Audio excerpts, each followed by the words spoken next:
Arestado ang 41 anyos na lalaki sa Banwas ng Leon sa paglapas ng Republic Act 7610 o Special Protection of Children Against Child Abuse, Exploitation and Discrimination Act. Ginkilala ang sospetsado nga si Lorenzo Caminse kag residente sang Barangay Agta, Leon, Iloilo.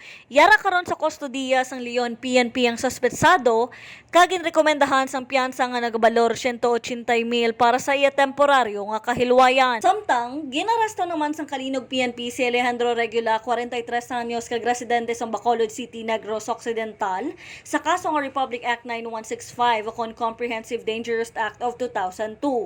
Priso ini karon sa Kalinog PNP para sa nagakaigo nga disposisyon. Balita nagikan sa probinsya sang Iloilo, Precious Dayan Ganson nagabandera sang matuod nga serbisyo publiko kag kalingawan sa Iloilo. Radio Bandera.